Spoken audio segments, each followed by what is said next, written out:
네, 안녕하십니까. 2016년 정기기사 2회 2과목 전력공학 문제풀이를 시작하도록 하겠습니다. 21번부터 보도록 하겠습니다. 21번. 2회 전력공학 21번. 송전계통에서 자동 재패로 방식의 장점이 아닌 것은 그랬는데요. 자동 재패로.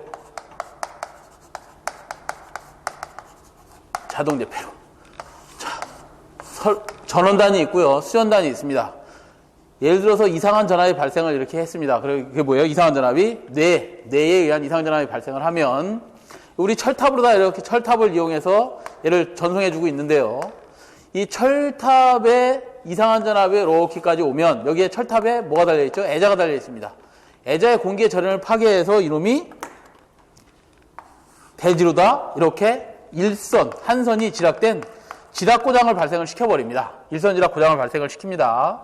자, 그러면 저쪽 변전소에서는 얘 시비를, 차단기를, 서킷 브레이커를 그냥 바로 이렇게 끊어버릴 것이냐. 이렇게 끊어버리면 얘가 예를 들어서 중요한 선로에 765kV 345 선로다 그러면 얘가 시비가 열려버리면 이 뒤에 달려있는 우리나라 개통 765는 전부 다 죽어버리는 거 아니에요. 그죠? 그렇기 때문에 얘를 이상한 전압이 발생을 했다 그래서 바로 이렇게 끊어버리는 게 아니라 시비를 열어버리는 게 아니라 이 앞에다가 재패로 기능을 넣어 놓습니다. 재패로 기능.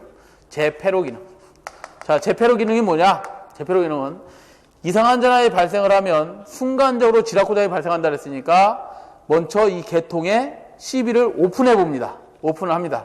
그랬다가 약 0.3초 정도 됩니다. 우리나라는 0.3초 있다가 다시 크로스 시킵니다. 이 개통을. 크로스 시키면 닫는다 이거죠.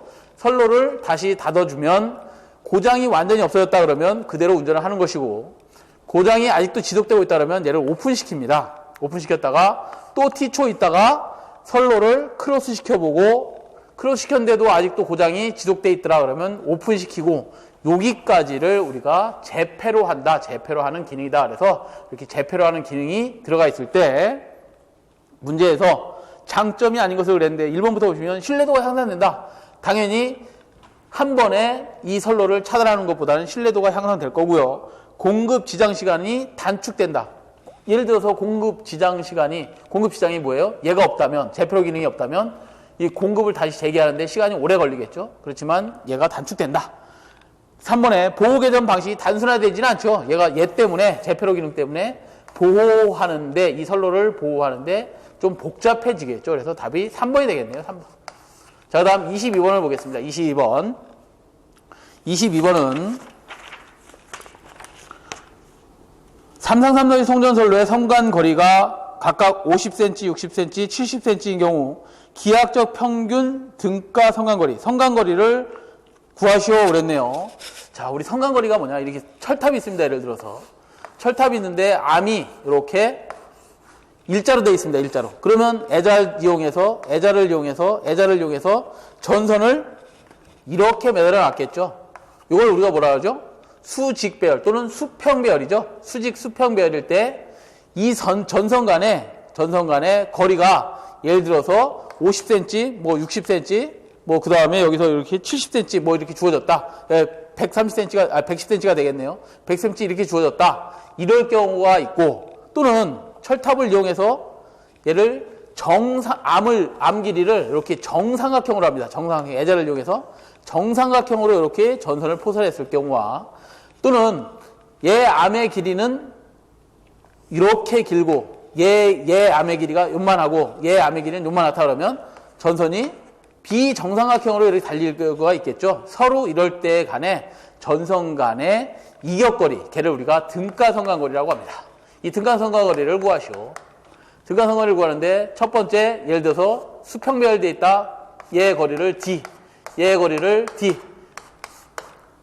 서로의 거리를 ED라고 한다면 이때 등가성간거리는 어떻게 되느냐? 이때 등가성간거리는 D가 하나, 둘, 세 개 들어가 있죠? ED지만 3승분의 루트 D 곱하기 ED 하면 됩니다. 그러면 D가 하나, 둘, 세 개 3승하고 같이 빠져나올 수 있으니 얘는 뭐만 남는 거예요? 3승분의 루트 2만 남죠?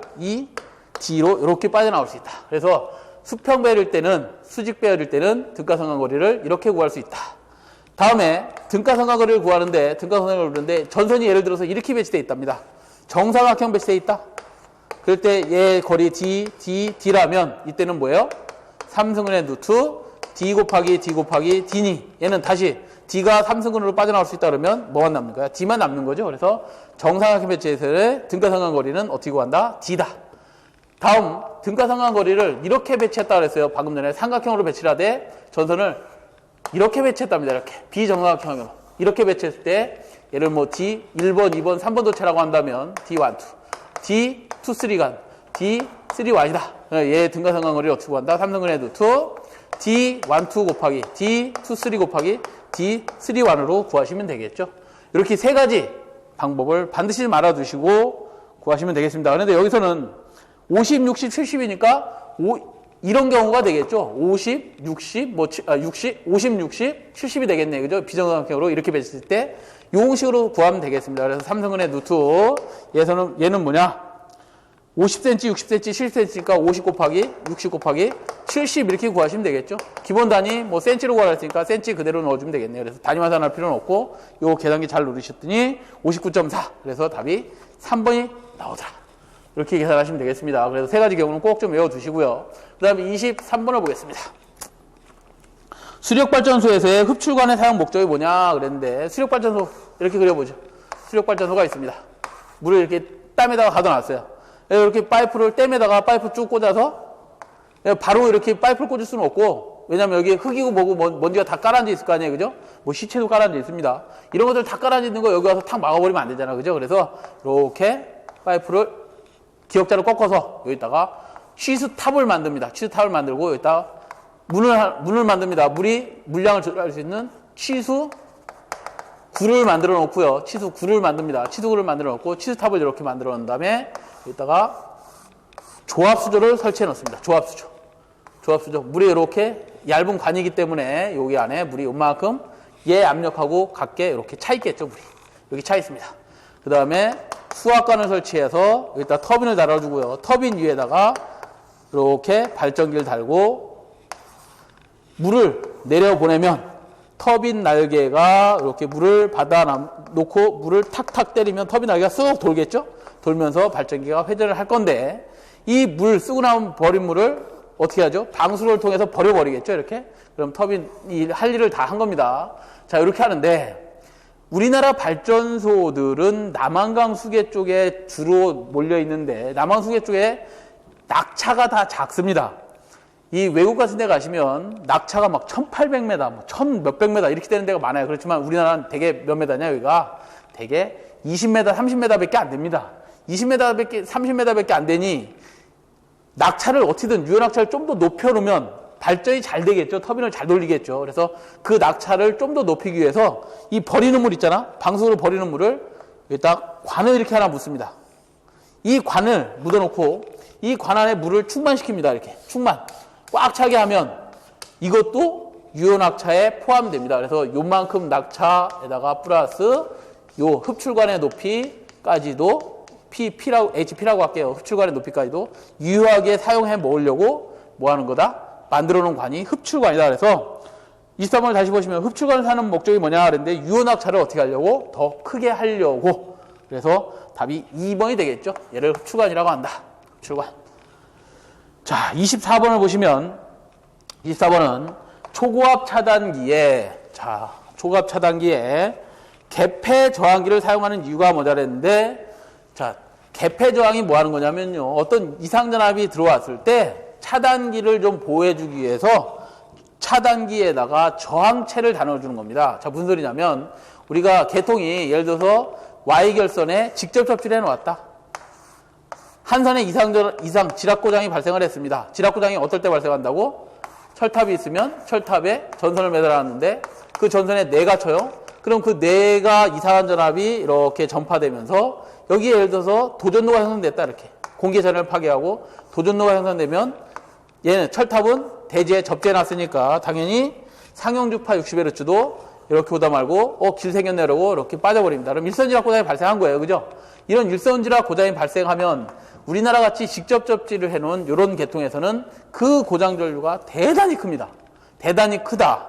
그 지락 전류가 3I0로 대단히 큰 전류입니다. 얘는 단락 전류하고 똑같아요. 어떤 측면에서 보면 삼상 단락전류하고 크기가 같습니다. 그런 큰 지압전류가 변압기에 이상을 주기 때문에 당연히 변압기를 보호하는 차단기가 달려있겠죠. 그 차단기도 고장전류를 너무 크게 받아들이면 차단기도 고장이 나기 때문에 차단기 내에다가 뭘 설치했다? 저항을 설치해 놓은 것을 개폐저항기라고 합니다. 그래서 여기 3번에 보시면 이상전압이 억제된다. 그래서 답이 3번이 되겠습니다. 3번. 몇 번은요? 24번은 답이 3번이 됩니다. 자, 25번 볼까요? 25번. 송전단 전압이, 25번은 우리 해설이 좀 틀렸습니다. 그래서 해설까지 전부 다 바꾸셔야 됩니다. 송전단 전압이 66kV, 수전단 전압이 60kV, 송전 중이던 선로에 부하가 급격히 감소하여 밑줄, 무부하 상태가 됐다 이 말이에요.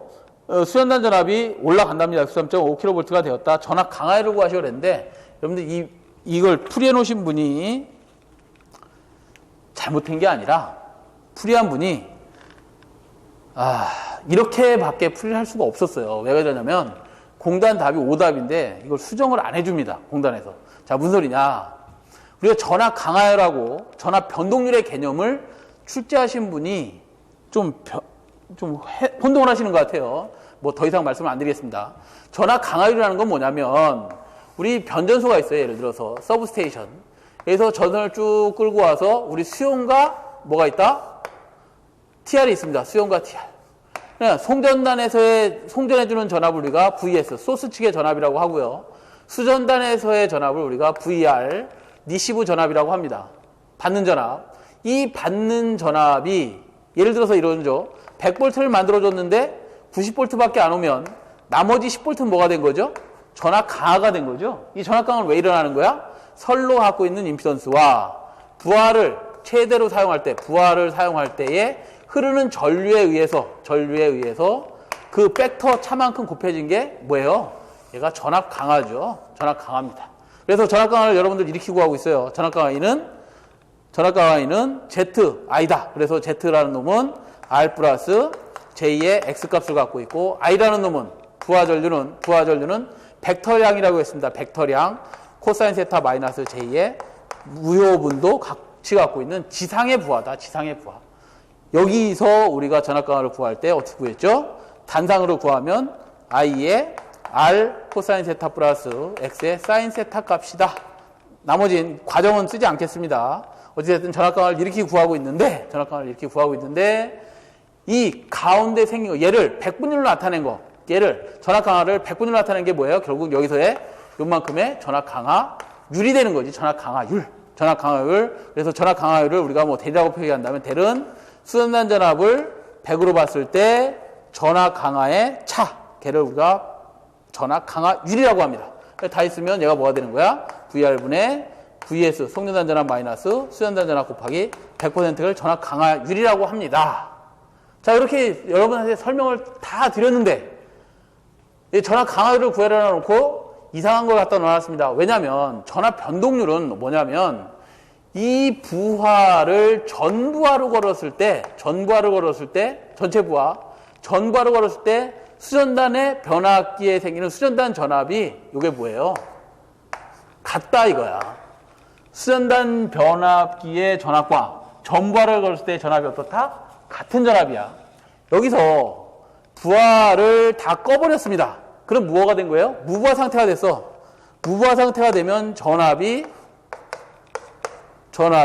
좀 더 올라가겠죠? 부하를 다 안 쓰니까 전압이 좀 상승합니다. 전압 상승하는 거, 얘를 우리가 전압 변동이라고 하는 겁니다. 전압 변동. 그러면 얘를 100분율로 나타낸 것이 뭐가 되겠어요? 결국은 전압 변동률이 되겠지, 율. 그래서 전압 변동률을 입실론이라고 표현한다면, 입실론은 2차 측의 전부하 전압에 얘를 100%로 봤을 때 전압 변동의 차라 했으니까 전압 변동 차는 뭐예요? 무부하 전압 마이너스 전부하 전압의 차가 전압 변동률이 되겠죠. 그래서 두 개로 구분해야 되는데, 요 풀이에서는, 공단 답에서는 얘를 이렇게 풀이해놨다, 이거로 풀이해놨다. 그렇지만 원하는 강화율은 뭐다? 이 공식으로 풀어야 된다. 이 공식으로 풀어야 돼서 저 공식대로 저는 풀어드리겠습니다. 그러면 VS 마이너스 VR 곱하기 100을 VR로 나눴다.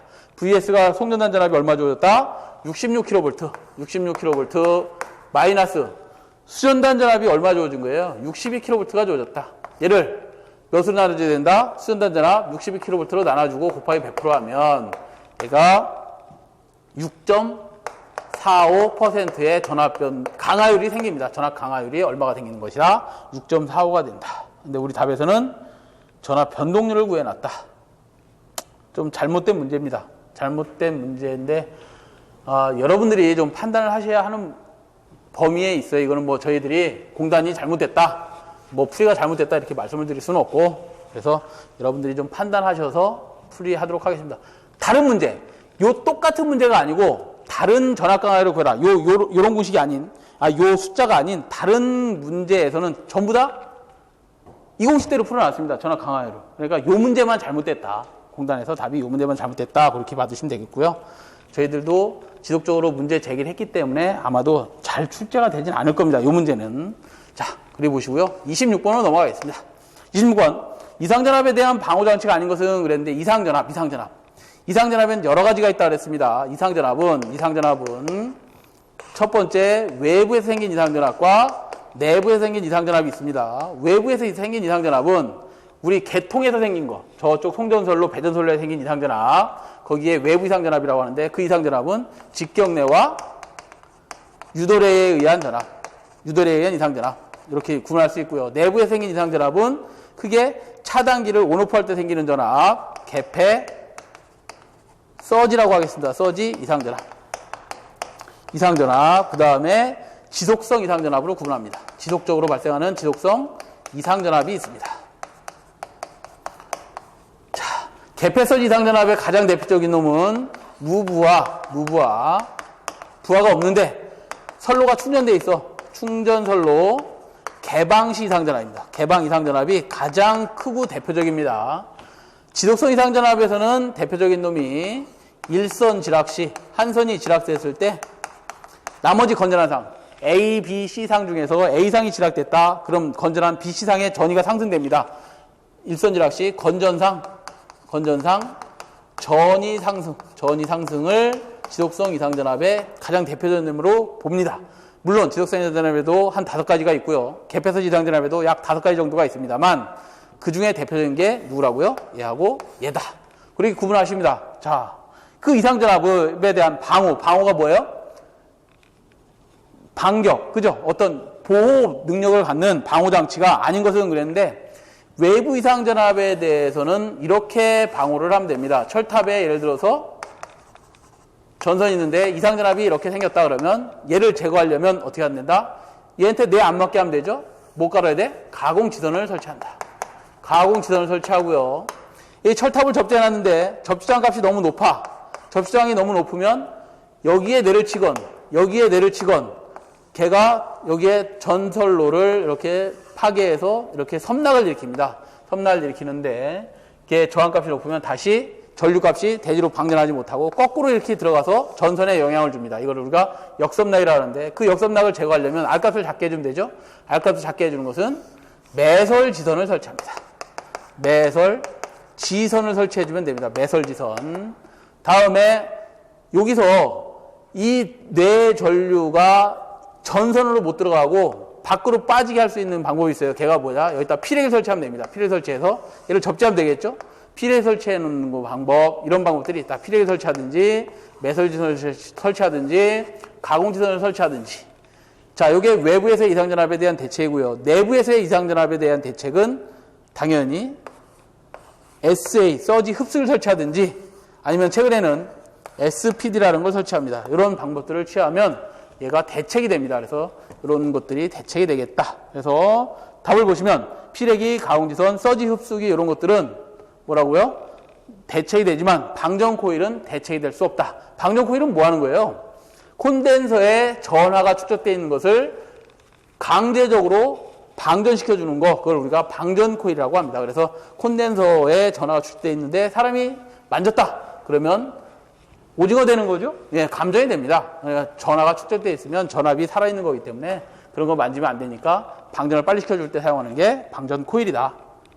그리고 보시고요. 27번을 보도록 하겠습니다. 27번. 자, 요 공식에 의해서 지금 문제 풀이하는 게 요 전 시험, 1회 시험에도 나왔었고요. 항상 나오는 문제이기 때문에 요 공식은 꼭 좀 여러분들이 공부를 해주셔야 됩니다. 154kV 송전선로에 전압을 3, 4, 5kV로 승합하고 같은 손실률로, 밑줄이요. 같은 손실률로 송전하려고 한다.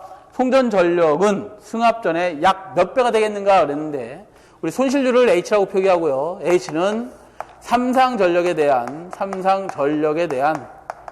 뭐 삼상이라고 했으니까 삼상 전력 손실이 됩니다. 손실의 비를 백분율로 나타내는 게 전력 손실률이에요. 100분율. 그러나 우리는 표기할 때 그냥 100으로 나눠서 PU 단위로 나타냅니다. PU 단위로 나타내면 PU가 뭐예요? 퍼센트 임피던스를 100으로 나눈 게 PU법이죠. 그 PU, 퍼 유닛법으로 나타내면, 이렇게 나타내면 얘가 어떻게 되나요? 삼상 전력은 루트 3 VI 코사인 세타. 삼상 전력 손실은 어디 가죠? 3I 자승 R이 된다. 그러면 II 하나씩 지워주고 나면 루트 3 V 코사인 세타 3IR만 남는 거죠. 여기다 분모 분자에다가 루트 3 V 코사인 세타 루트 3 V 코사인 세타를 곱해주면 분자는 루트 3 VI 코사인 세타가 있네. 그죠? 그러면 이렇게 표기할 수 있겠다. 3 V 자승 코사인 자승 세타 분해 3 P가 남겠네요. 그죠? PR이 되는 거죠. 자, 이럴 때 P하고 무슨 관계를 물어봤느냐? 전압의 관계를 물어봤네. 가정하면 송전 전력은 승합 전의 약 몇 배가 되겠는가 그랬으니까 여기서 P와 전압은 자승에 비례하는 관계가 있다라는 걸 알았죠. 자, 이랬을 때 얘를 처음에는 P1이라고 할까요? 첫 번째 전압을 P1의 자승에 비례한다고 할까요? 그런데 전압만 몇 배로 승합했다? 3, 4, 5를 154로 승합했답니다. 154를 3, 4, 5로 승합했어. 그러면 P2를 구하라는 얘기 아니에요? P2를 구하시오 이거 아니야? 새로운 전력을 구하시오. 전압을 승합했을 때 얼마로? V2의 자승으로 승합했을 때. 자, 그러면 P2를 구하려면 P2는 이렇게 구하면 되는 거잖아요. 그죠? P2는 P1 이쪽으로 넘겨주면 V1분의 V2의 자승 밖으로 빠져나오고 P1으로 이렇게 구할 수 있는 거죠. 154kV를 얼마로 승합했다? 3, 4, 5로 승합했네요. 그죠? 이거의 자승의 P1이다. 이렇게 해보시면 얘가 아마 4.9 정도 나올 겁니다. 그래서 약 몇 배? 5배 정도가 계산이 되더라. 답이 4번이 되겠네요. 4번. 자, 이렇게 푸시면 되고요. 비례관계를 항상 볼 때 기준은 밑에다 둡니다.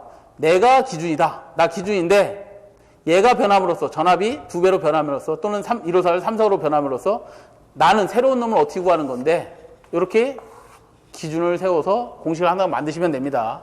왜 이렇게 저는 공식을 세우냐면 다른 강사님들께서는 아마도 뭐 P1일 때 V1은 서로 자승에 비례하는데 P2일 때는 V2의 자승이면 뭐 내항 곱하고 외항 곱하고 어쩌고저쩌고 이렇게 하시잖아요. 근데 저는 왜 이렇게 하냐면 나중에 단락 용량 계산하고 이럴 때는 이 공식으로 사용하는 게 훨씬 편합니다. 그렇기 때문에 항상식을 저는 이렇게 세울 겁니다. 자, 그 다음에 기준에 대한 새로운 값 구하는 거 어떻게 구하는데 이렇게 세울 겁니다. 자, 28번을 볼까요? 28번은 초갑 송전선로에 단도체 대신 복도체를 사용할 경우 틀린 것은 그랬는데 단도체, 요만한 단도체를 사용하는 것을 이만한 단도체 4개, 예를 들어서 다도체로 사용했다. 이것을 뭐라 그래요? 단도체, 얘를 다도체라고 하는데 이렇게 하는 이유가 뭐야? 이렇게 하는 이유가? 여기에 같은 방향의 전류를 이렇게 흘려줍니다. 전선이 있다면 같은 방향의 전류를 이렇게 흘렸는데 얘도 같은 방향이 이게 R상이다 그러면 얘도 전부 다가 R상입니다. 이 R상이다. 그럼 다 같은 방향의 전류가 이렇게 흐르고 있는 거예요. 같은 방향의 전류가 흐른다? 그러면 서로 반발력에 의해서 서로 밀어내죠. 이렇게 밀어냅니다. 그러면 등가적으로 반지름이 어떻게 되지? 커지잖아요. 그죠? 얘에 비해서 반지름이 커집니다. 반지름을 크게 하는 이유가 뭐냐 이거야. 이렇게 전선을 굵게 하면 뭐가 방지된다? 코로나가 방지됩니다. 코로나 방지. 코로나가 방지됩니다. 코로나 방지를 위해서 또는 뭐 그 이상 다른 것들도 있습니다만 어찌됐든 주 목적이 코로나 방지를 위해서 이렇게 다도체를 사용하고 있는데요. 복도체를 다도체를 사용할 경우 틀린 것은 그랬는데 자, 보기 1번 해보시면 인덕턴스 L을 감소시킬 수 있다. 작용 인덕턴스 L은 공부 다 하신 거로 여러분들 알고 있겠고요. 자, L은 우리가 N분의, 복도체에서 N분의 0.05 플러스 0.4605 로그 11m라는 이 공식을 다 외우고 계신 거죠. 등가 반지름분의 등가 성간거리가 들어가는 거죠. 여기에 미리엘리파 킬로미터다. 여기서 단도체에 든 것을 복도체로 사용했으니까 한도체에 든 것을 두도체 또는 사도체 또는 육도체로 사용했으니 얘가 당연히 커질 거고요. 그 다음에 반지름을 키운다 그랬잖아. 등가 반지름을 키우니 당연히 L은 어떻게 되는 거예요? 반비례해서 작아지겠죠. 그래서 인덕턴스 L은 어떻게 된다? 작아지더라. 단도체를 복도체로 했더니 L은 작아지더라. C 측면에서 볼까요? 2번이 C인가요? 선로의 작용 전류량은 증가한다? 증가하는지 한번 볼까요? 자, C에는 로그 11m라는 공식이 R2분의 D-분의 0.02413 마이크로페로 파 킬로미터죠. 여기서 등가 반지름이 커지면 이 전체 값은 작아지는 거죠. 이 전체 값은 작아지니 정전량은 어떻게 된다? 커지더라. 2번도 맞네요. 그죠? 3번. 전선 표면의 전위 경도를 저감시킨다. 전위 경도가 저감된다. 전위 경도가 뭐냐? 이게 바늘이 있다고 하죠. 바늘. 이 바늘이 있으면 여기에서 코로나가 잘 일어납니다. 뾰족뾰족한 부분에서. 여기는 굵은 쪽에서는 코로나가 잘 일어난다, 안 일어난다? 일어나지 않습니다. 이 코로나가 일어나는 건 뭐예요, 결국? 전개, 세개이가, 전개가 여기에 집중됐다는 거 아니야? 그 전개의 세기가 뭐와 같다? 전위 경도와 같습니다. 전위 경도가 커지면 코로나가 잘 일어나는 것이고, 전개의 세기가 커지면 코로나가 잘 일어나시고, 전위 경도 G가 작아지면 코로나가 발생한다, 안 한다? 발생하지 않습니다. 그래서, 자, 보세요. 단도체를 복도체 또는 다도체로 사용하면 전선의 굵기가 커진 거지. 커지면서 전위 경도는 어떻게 되는 거야? 작아지는 거죠. 전위 경도가 작아지니 코로나는 잘 발생한다, 안 한다? 당연히 안 하겠죠. 그래서 답 4번에 보시면, 전위 경도가 3번에 보시면 변선의 표면에 전위 경도가 저감되는 거죠. 저감됩니다. 복도체로 사용하면. 4번은 전선의 코로나 인계전압을 저감시킨다. 코로나 인계전압을 저감시키는지 한번 볼까요? 코로나 인계전압의 의미가 뭐죠? 인계전압의 의미, 임계치. 코로나가 개시하는 전압이야. 개시전압. 코로나가 시작하는 전압. 코로나가 시작하는 전압은 높은 게 좋은 거예요? 낮은 게 좋은 거예요? 당연히 높아야지. 코로나가 안 일어나야 되니까. 그래서 얘를 높이려고 어떻게 한다고 그래서 다도체를 사용하면, 복도체를 사용하면 코로나 개시전압이 커지더라. 자, 그래서 코로나 개시전압 E는 24.3 M0, M1, 벨, D 로그 11m라는 R분의 D였었죠? 여기서 D가 뭐야? 전선의 지름을 키우면 개시전압이 커질 거고, 개시전압이 커지면 코로나가 잘 발생한다, 안 한다? 그러면 얘를 키울 수 있는 방법이 뭐였어요? 단도체를 복도체, 다도체로 하면 얘가 커지더라. 코로나 개시전압이 커지는 거야. 그죠? 코로나 개시전압이 커지는 거지. 저감시키면 안 됩니다. 저감된다가 아니라 커지더라. 인계전압이 커지더라. 답이 4번이 됩니다. 여러 가지를 물어보는 문제 중에 하나였습니다. 그래서 이런 문제들은 반드시 외워두셔야 돼. 인적, 정크, 이렇게 인덕턴스는 적어지고 정류량은 커지고 복도체를 사용하면 코로나 개시전압은 커진다. 이렇게 외워두셔라. 그래서 28번은 답이 4번이 되겠고요. 자, 29번을 보도록 하겠습니다. 29번도 잘 나오는 문제죠. 뭐 이건 산업기사 쪽에서 물어봐야 되는데 기사 쪽에 나왔습니다. 자, 이런 얘기예요. 우리에게 철탑이 있다면 또는 배전선로가 있다면 여기에 전선이 이렇게 한 가닥이 있었습니다. 또 B상도 이렇게 있어요. 다음에 C상도 이렇게 있습니다. 요걸 우리가 몇 회로라 그래? 1회선이라고 합니다. 1회선. 왜냐하면 R상, S상, T상이 다 갔으니까. 근데 우리나라 철탑 이렇게 만들어 놓지 않았죠? 되게? 어떻게 만들어 놨죠? 이쪽에도 한 회선을 더 보내놨어요. 이건 2회선 철탑이 되는 겁니다. 여기가 R상, S상, T상이라면. 사실 이렇게 배치 안 합니다만. 어찌됐든 R상, S상, T상이 두 회로가 있으니까 얘는 2회선 철탑이 되는 거야. 2회선. 예를 들어서 1회선일 때 전압이라든가 전류는 항상 인가하고 있겠죠? 인가시켜 줍니다. 자, 이렇게 인가시켜 주는데 얘의 임피던스가 1회선일 때하고 2회선일 때하고 어떤 차이가 나느냐? 임피던스 비정수라고 하는데 비정수가 어떻게 차이 나느냐? 또는 어드미턴스 정수는 어떻게 차이 나느냐? 이걸 물어보는 거예요. 그래서 어드미턴스는 뭐고 비정수는 뭔지 이거 좀 먼저 보시면 우리가 전파 방정식에서 ES는 A의 ER 플러스 BIR 또는 IS는 C의 ER 플러스 D의 IR이라는 것을 회로연 시간에도 공부했고 전력공학 시간에도 공부를 했을 겁니다. 아마도. 이 공부하시면 이 중에서 ES라는 놈을, 그러니까 송전단에서 우리 발전단 측에서 전압을 만들어줘야 되는데 몇 볼트를 만들어줘야 되느냐, 이걸 구할 때 수전단 측에서 원하는 전압은 정해져 있어요. 난 100볼트 받고 싶어. 나 부하전류 요만큼 100A 쓸래. 그럼 나머지 얘를 만들어주려면 뭐만 알면 되는 거야? A 값, B 값만 알면 되지. A 값이 뭐라고? 얘는 전압비예요. 왜? 얘가 예를 들어서 전류가 흐르지 않는 경우다라고 하면, 전류가 흐르지 않는 경우는 어떤 경우야? 무부하 상태인 거지. 얘가 0이라 그러면 A를 구하라 그러면 ER분의 ES인 B, 전압비가 되는 거죠. 얘는 전압비가 됩니다. 이 전압비가 되고, 예를 들어서 전압이 0이다 그랬을 때 I를 구하면 B분의 ES가 되는 거죠. B정수를 구해라 그러면 I분의 ES가 되는 거지. 얘는 뭐야? Z 임피던스 B가 되는 거지. 그래서 얘 B정수를 임피던스 B라고 합니다. 얘 C는 어드미턴스 B라고 하고 얘는 전류비라고 합니다. 전류비라고 하는데 전압이나 전류는 항상 살아있다고 보고 1로 보고요. 1회선이 됐든 2회선이 됐든 1로 본다 이 말이에요. 전압이나 전류는. 그렇지만 B정수는 병렬로 다 연결되어 있기 때문에 얘는 뭐가 되는 거야? 2분의 R이 되는 거지. 병렬 연결해서 우리 회로연 시간 자꾸 나옵니다만 여기가 R값, 여기가 R값이다. 합성저항 구해라. 합성저항 구하면 2분의 뭐가 되는 거야? R이 되는 거죠. 그래서 임피던스는 뭐가 된다? 1회선을 2회선으로 바꾸면 2분의 1이 되는 것이고, 어드미턴스 B는 어떻게 되는 걸까요? 어드미턴스 B는 전류를 잘 흐르게 해주는 성질이잖아. 얘 같은 경우는 2배가 되는 거죠. 이렇게 1회선을 2회선으로 바꾼다 그러면 C정수는, 어드미턴스 정수는 2배가 되더라. 그래서 그거에 대한 문제다.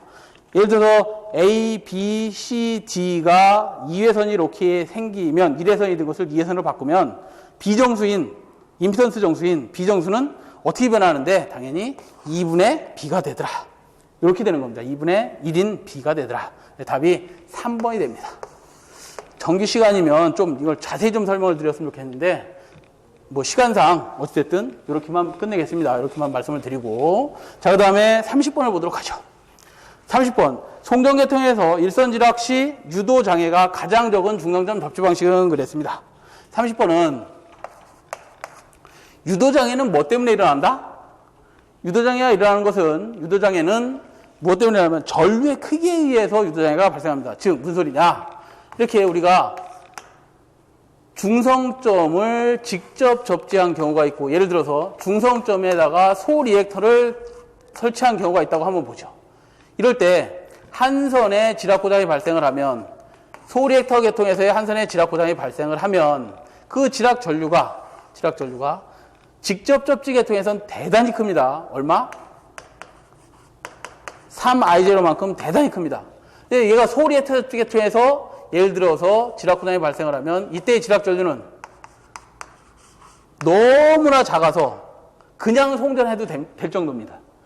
자, 이 지락전류가 중성선에 흐르게 되면 그 중성선 근처에 통신선이 따르면 통신선에 이렇게 자장권을 형성해서 여기에 전압을 유기시켜버립니다. 걔를 우리가 전자유도전압이라고 하는데, 이 전자유도전압이 가장 크게 일어나는 것은 무슨 계통? 직접 접지 계통. 가장 적게 일어나는 것은 소리액터 접지 계통이 됩니다. 자, 그거 갖고 한번 볼까요? 송전계통의 일선지락시 유도장애가 가장 적은 중성점 접지 방식은 그랬는데, 당연히 뭐예요? 소리액터 접지 방식이다. 직접 접지 계통에선 유도장애가 가장 크게 일어난다. 유도장애 공식이 어떻게 되죠? 이렇게 되잖아. 유도장애의 전압의 크기는 제2의 오메가 ML의 3I0. 얘가 대단히 크기 때문에 얘가 커지니 유도장애 전압도 대단히 커질 것이다. 얘가 너무나 적기 때문에 이도 어떻다? 대단히 적을 것이다. 왜? 여기가 거의 0이야. 전류가. 그럼 유도전압도 안 일어나는 거죠. 그래서 이렇게 답을 하시면 되겠다. 답이 4번이 되겠고요. 자, 31번을 보겠습니다. 31번. 송전전압 1.4kV 2회선 선로가 있다. 선로 길이가 240km이고 선로의 작은 전류량이 0.02 마이크로페로파킬로미터라고 할 때 이것을 자기여자를 일으키지 않고 충전하기 위해서는 최소한 몇 MV 이상의 발전기를 이용해야 되는가 그랬는데요. 상당히 좀 어려운 문제네요. 우리가 발전기의 충전 용량을 계산하는 또는 뭐 선로의 충전 용량을 계산하는 충전 용량 공식을 아셔야 됩니다. 먼저 이거는 선로가 지금 삼상삼단식으로 되어 있기 때문에 삼상단식의 충전 용량을 구하는 공식은 이렇게 공식을 구하셔야 됩니다. 어떻게 구하냐면 3의 2의 IC로 하셔야 돼요. 자, 무슨 소리냐? 우리가 예를 듭니다. 단상 전력을 구할 때 우리가 어떻게 구하죠? EI 교류에서는 코사인 세타 뭐 이렇게 하잖아요. 그죠? 이걸 삼상전력으로 바꾸라 그러면 삼상전력으로 바꿀 때 어떻게 구하는 거죠? 3에다가 단상의 전압, 상전압에다가 전류 I를 곱했잖아. 그러면 여기가 3 곱하기 성간전압이 주어졌다. 상전압으로 바꾸려면 누수 3분의 V를 성간전압을 누수 3으로 나누면 상전압이 되는 거죠. 여기에 전류 I가 곱해졌다. 보기가 싫으니까 분모 분자에 누수 3을 곱하면 얘가 뭐가 되는 거예요? 지워지면서 루트 3 VI가 됐다. 이렇게 바꾼 거잖아. 이것도 마찬가지입니다. 단상의 충전 용량에다가 몇을 곱해주면 3을 곱해주면 걔가 3상에 충전되는 충전 용량을 구할 수 있는 거예요. 이렇게. 그러면 3상의 충전 용량이라는 건 3에다가 2에다가 IC라는 것은 뭐냐면 전격 전류가 아닌 이렇게 전격 전류가 아닌 얘는 선로에 대지와 충전되는 충전 전류야. 그 전류 값은 오메가 C2입니다. 오메가 C2야. 이 충전 전류 IC가 얼마라고요? 오메가 C2다. 얘를 다 있으면 3 오메가 C2 자승이 되는 거죠. 이렇게 3 C2 자승이 됩니다. 자, 그런데 여기서는 지금 어떤 방식이라고 주어지지 않았습니다. 여기까지 가면 좀 오바네요. 오바랬네. 왜 그러냐면 조금 오바해서 구한 게 충전 전류 값이 아예 주어졌네. 그죠? 충전 전류가 얼마로 주어졌냐면 충전 전류가 얼마로 주는 거예요? 충전 전류 구할 수 있게 주어졌나요? 구할 수 있게 주어졌네.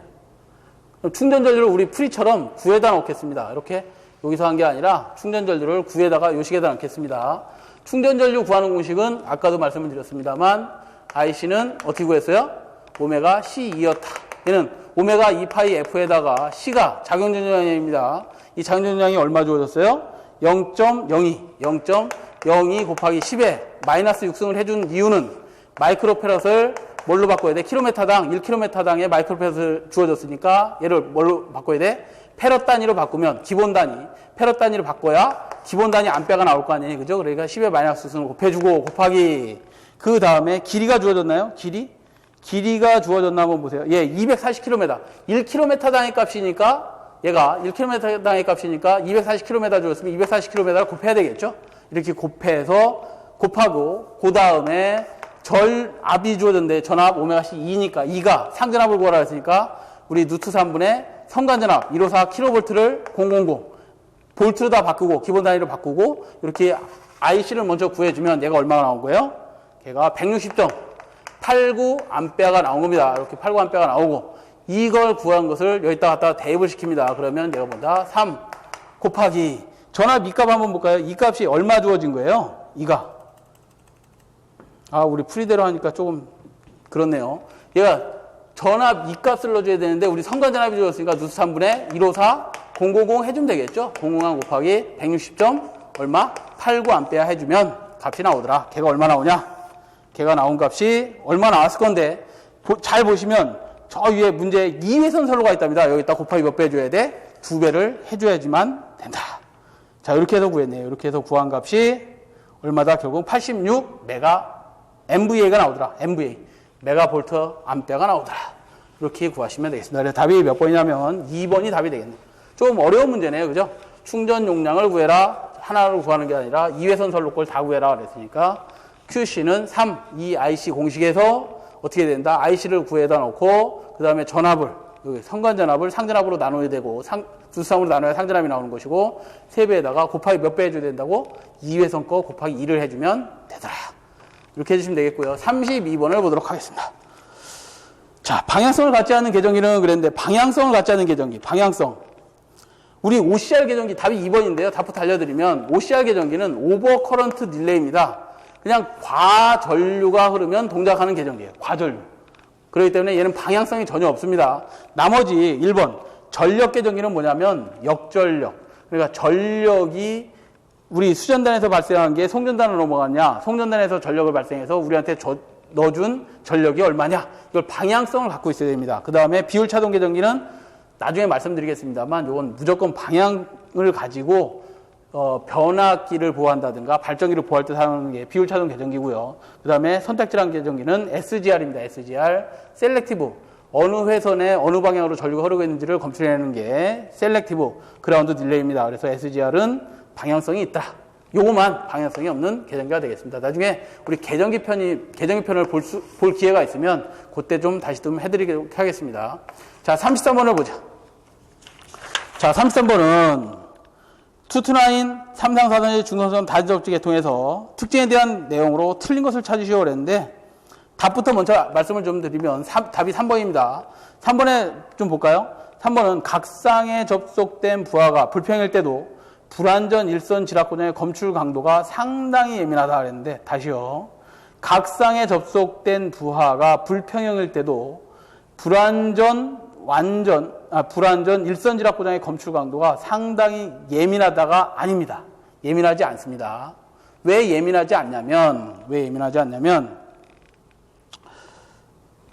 우리 다중접지라는 게 뭐죠? 다중접지? 이런 거죠. 다중접지라는 게 이런 겁니다. 우리가 변전소 같은 경우 처음부터 이제 다 못 그려드려서 좀 안타깝긴 한데 우리 배전용 변전소라고 할게요. 배전 변전소에는 우리가 YY 델타의 3권선 변압기를 사용합니다. 그러니까 요 1차, 2차, 3차 건선이 이렇게 있는데 1차 측 저쪽 전 변전소, 전단 변전소에서 오는 선로를 받아서 얘를 직접 접지해 놨습니다. 그 다음에 배전선로 쪽으로 가는 것도 직접 접지해 놓았습니다. Y결선한 다음. 그 다음에 델타 결선이 있는 이유는 제3고적파를 제거하기 위해서 그렇죠. 군의 전원으로 사용하기 위해서 그렇죠. 조산기 설치할 때 사용하는 게 델타 결선이죠. 이렇게 설치해 놓은 다음 얘가 예를 들어서 1호사야. 얘가 22,900 우리나라 배전선로예요. 그러면 얘를 접선을 하나 이렇게 쭉 같이 끌고 옵니다. 송전선로에는 세 선만 오지만 얘는 배전선로는 여기다가 이제 전주 세우겠죠. 이렇게. 전주를 세우면서 얘 R상, S상, T상. 그 다음에 얘 중성선을 이렇게 사용하는데 중성선들을 계속해서 이렇게 접지를 합니다. 계속해서 접지를 해놓기 때문에 얘에 의해서 어떤 이상전압이 발생을 하지는 않습니다. 접지를 하는 이유가 그거죠. 왜냐하면 직접 접지를 해놓으면 이상전압이 작아지잖아요. 그죠? 그래서 검출 감도가 상당히 예민하다가 답이 되겠습니다. 그래서 답이 3번이 됩니다. 3번. 답이 3번이 되니까 이렇게 좀 봐두시고요. 이거 깊이 좀 설명을 드려야 이 문제를 해결할 수 있는데 어찌됐든 여러분들이 좀 풀이를 좀 한 번씩 읽어보시고 접지를 이렇게 군데군데 해놨기 때문에 불평에 대한 이상전압이 별로 생기질 않는구나. 그렇게 좀 보시겠습니다. 자, 그 다음에 34번을 보죠. 34번. 자, 34번은 선로 전압 보상기 LDC라고 되어 있는데요. LDC, 라인, 드롭 컴펜세이터입니다. 라인의 전압이 떨어지면, 드롭 생기면 보상해주라는 거야. 이게 LDC예요. 라인 드롭 컴펜세이터, 보상기죠. 라인 드롭 컴펜세이터가 왜 필요하냐? 선로의 전압이 떨어지면 뭐 해주라는 거예요? 보상해주라는 게 라인 드롭 컴펜세이터다. 그래서 답을 보시면 옳은 것을 찾으라 했는데 3번. 선로의 전압 강화를 고려하여 모선 전압을 조정하는 게 뭐라고요? LDC다. 그렇게 이해하시면 되겠어요. 자, 그 다음에 35번을 보죠. 35번. 각 전력 계통을 연계선으로 상호 연결하면 여러 가지 장점이 있다. 틀린 것은 그랬는데 전력 계통을 연계한다는 게 뭐냐? 연계. 예를 들어 부하가 있습니다. 이런 저항체가 다 부하죠. 이런 부하를 연계했다는 게 뭐야? 이렇게 병렬로 묶으면 어떤 유리한 점이 있답니다. 그 중에 장점이 아닌 것을 찾으시오. 1번 경제급전이 가능하다.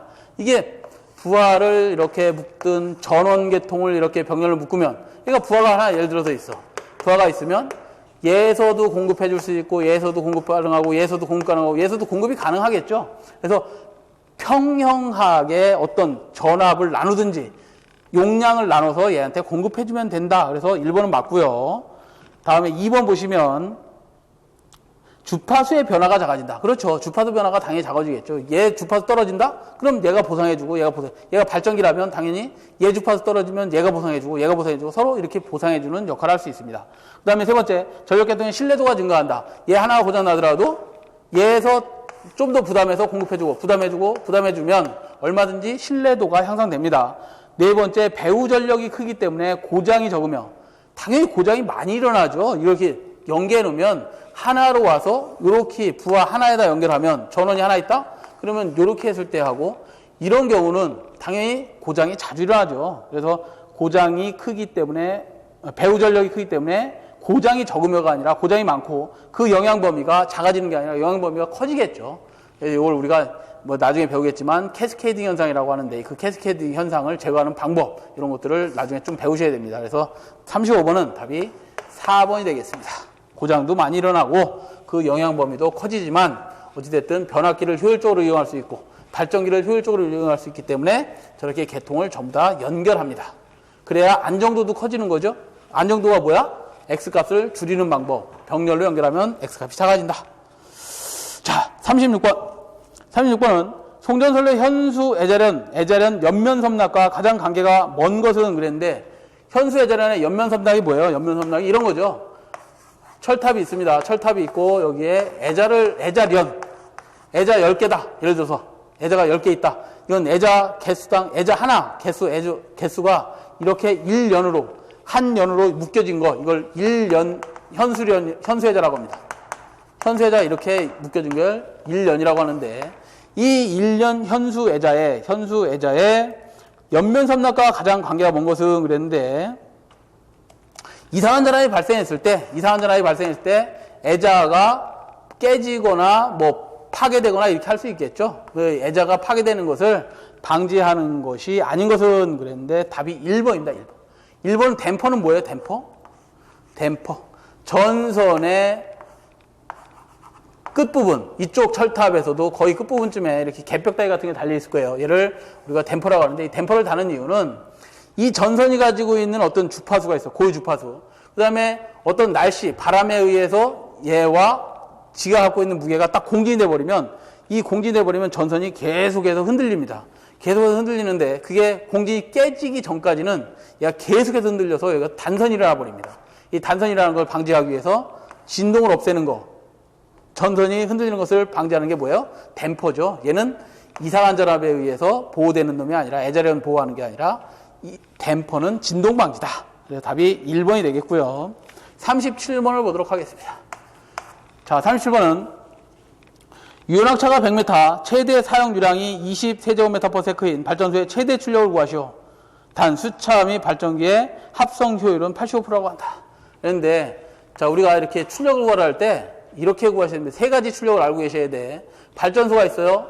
이렇게 낙차를 이용해서 발전을 합니다. 터빈을 돌리고 그 터빈 날개가 돌아가면서 터빈 축에다가 발전기를 이렇게 연결해 놨는데, 물을 낙하시키면서 터빈이 돌아가기 전에 출력, 이 전에 출력을 우리가 물량 Q를 내려보내고 이 낙차, 유연 낙차의 높이를 곱하면 출력을 구할 수 있어요. 출력 P는 그래서 QH가 됩니다. QH가 되는데, 이 물이 떨어지는 것은 지구의 어떤 중력 때문에 떨어지는 거죠. 그렇기 때문에 여기다가 중력 가속도 9.8을 곱하면 얘가 이론 출력이 됩니다. 이론 출력. 요 점에서의 이론 출력이 됩니다. 자, 그 다음에 얘가 터빈을 돌리고 나면 터빈이 날개가 있고 그렇기 때문에 효율이 좀 떨어지겠죠. 터빈의 효율을 니타 T라고 할까요? 그럼 터빈 출력을 구해봐라. 그러면 터빈 출력을 구할 때 PT라고 하면 터빈 출력은 9.8 QH에다가 터빈 효율만 이렇게 곱해주면 됩니다. 그럼 터빈의 출력이 나오고요. 터빈 축에 발전기가 달려있다 그랬으니까 발전기 출력을 구해봐라. 그러면 발전기 출력은 어떻게 구하면 되겠어요? 9.8 QH에다가 터빈 효율 곱하기 발전기 효율을 곱하면 발전기 출력 기본 단위 킬로와트가 나오는 것이다. 이렇게 보시면 됩니다. 왜 기본 단위 킬로와트예요? 얘가 초당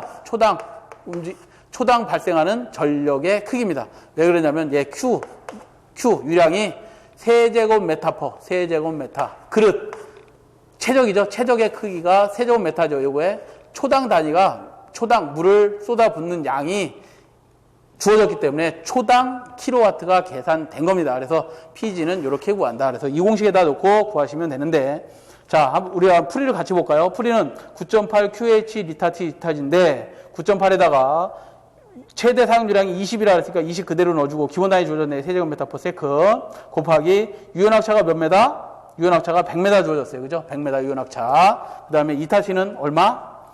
이타치 따로 안 주어지고 이타치 따로 주어진 게 아니라 수차 및 발전기의 종합 효율이 주어졌습니다. 0.85를 그대로 넣어주시면 계산이 되겠죠.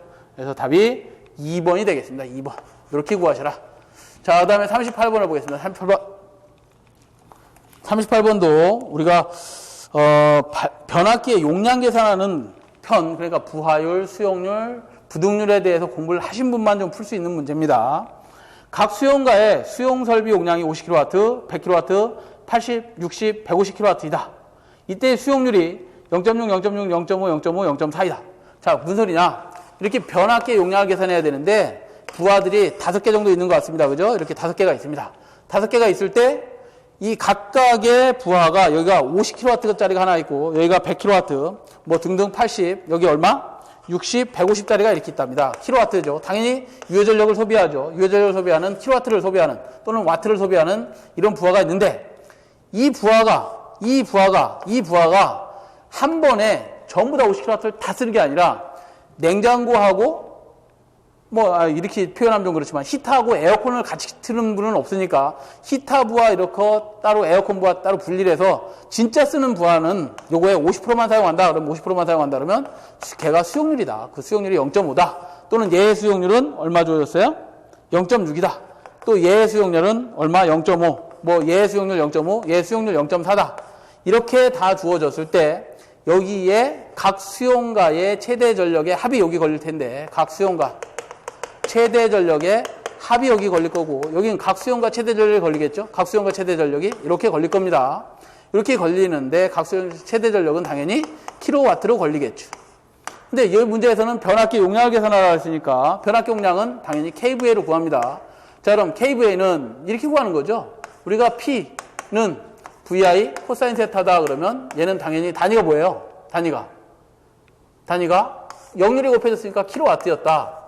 그런데 얘를 kVA, 볼트, 암페어 얘 구하라는 거 아니야. 여기다 킬로수만 10의 상승만 한 kVA로 구하라 했으면 얘를 구하려면 VI는 어떻게 구하면 되는 거예요?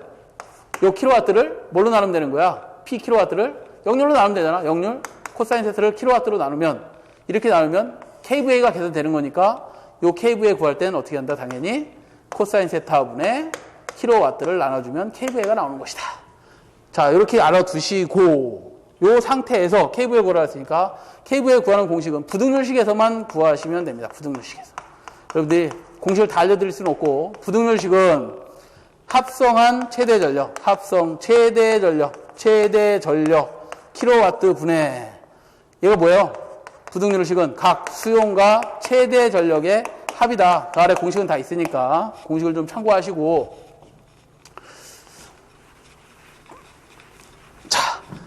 합성한 최대 전력 킬로와트를 구하라 했으니까 합성한 최대 전력을 한번 구해보자. 어디에 합성한 최대 전력? 여기에 합성한 최대 전력 구하라는 거예요. 합성한 최대 전력 킬로와트를 구하시오는 어떻게 하면 될까요? 킬로와트는 부등률분의 어떻게 구하면 돼요? 부등률하고 자리만 바꾸면 되죠. 부등률분의 뭐가 되는 거야? 각 수용과 최대 전력의 합이다. 그런데 얘는 합성한 최대 전력이 킬로와트니 얘를 뭘로 바꾸라 주는 거야? 변압기 용량 구하라 했으니까 kVA로 구하시오 그러면 kVA는 어떻게 되는 거야? 역률 코사인 세타로 나눠주면 되는 거죠. 그래서 이걸 이렇게 구할 수 있다. 부등률이 주어졌나요? 부등률 1.3이라고 주어졌네. 부등률 1.3 곱하기 역률이 각각 얼마 줬어요? 80%, 0.8분의 각 수용과 최대 전력의 합은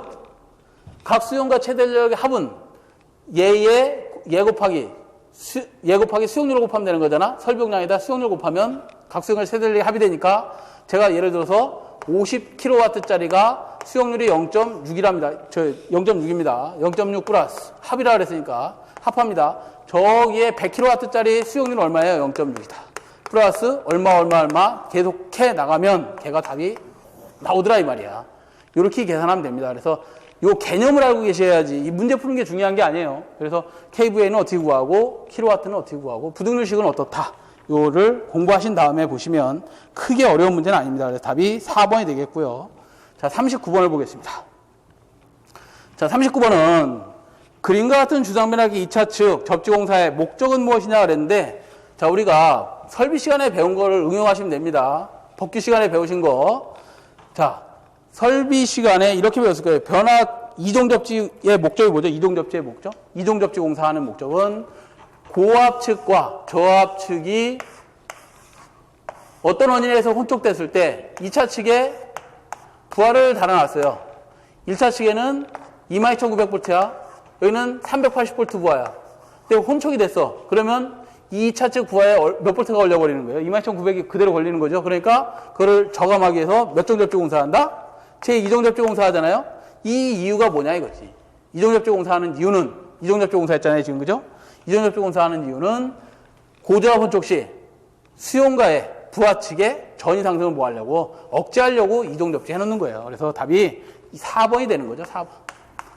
자, 그 다음 40번을 보겠습니다. 마지막 문제 40번. 삼상산도의 송전도를 해서 연가의 효과가 아닌 것은 그랬는데 연가 트랜스포지션이라고 하는데 연가라는 게 뭐냐면 R상, S상, T상이 예를 들어서 우리가 철탑을 통해서 100km가 설치되어 있습니다. 100km. 대지가 있습니다. 근데 이렇게 R상, S상, T상 송전선로 건설해 놓으면 대지는 전선과 C가 충전되는 콘덴서처럼 역할을 해버려요. 눈에 보이지 않지만 정전용량에 의해서 여기에 뭘 넣어? 이 콘덴서에 의해서 충전전류가 흐르는 거야. 충전전류 아까 어떻게 구했었죠? 오메가 C2에 충전전류가 이렇게 흘러버려요. 당연히 여기도 충전전류가 흐르겠죠? 근데 나중에 이쪽 변압기에 가면 이 변압기에 각상에 들어오는 전압의 크기가 틀려버리겠죠? 그래서 당연히 틀리겠지. 이렇게 틀릴 거 아니에요? 그럼 여기에 전압이 발생해. 근데 변압기는 직접 접지해놨으니까 여기는 전압이 생겼고 여기는 대지에 접지해놨으니까 얘는 대지는 0V예요. 전위에 차가 발생을 해. 그래서 전위에 차가 발생하면 여기에 뭐가 흘러? 전류가 흐르겠죠? 전류가 흐릅니다. 전위 차이에 의해서 전류가 흘러. 그럼 옆에 통위선이 있다 그러면 뭐 되는 거야? 유도장애 일으키는 거 아니에요. 그죠? 이 유도장애를 일으키기 때문에, 정전 유도장애를 일으키기 때문에 얘들을 어떤 C에 의한 영향 또는 G에 의한 영향을 감소시켜 주려면 얘들을 맨 위에 쌍을 중간에도 한번 보내주고 아래도 보내주고 중간상을 위에도 한번 보내주고 아래도 보내주고 맨 밑에 거를 위에도 중간에도 한 번씩 보내줘야 된다. 그걸 3등분 하자. 3등분한 것을 3등분해서 이렇게 배치를 합니다. 어떻게 배치한다? 맨 위에 거는 맨 아래로 이렇게. 이걸 우리가 연가라고 하는 거예요. 연가. 이렇게 연가를 하면 뭐가 평형됐어? 선로 정수가 평형되잖아. 그죠? 그래서 선로 정수를 평형시키기 위해서 연가를 하는 것이다. 그래서 40번을 보시면 삼산삼진 송전선로 해서 연가의 효과가 아닌 것은 그랬는데 작용 정전량이 감소되지는 않습니다. 답이 1번이고요. 2번에 각상의 임피던스가 평형된다. 통신선의 유도장애도 감소된다. 왜? 전압이 안 생기니까. 평형됐으니까 이거 잔류전압이라고 하는 전압이 안 생깁니다. 그렇기 때문에 전류가 안 흘러. 유도장애가 발생하지 않겠죠. 그 다음에 직렬공진이 방지된다. 이렇게 보시면 되겠습니다. 답이 1번이고요. 16년도 전기기사 2회 2과목 전력공학을 이렇게 마치고요. 또 제 3회 시험에서 또 뵙도록 하겠습니다. 수고하셨습니다.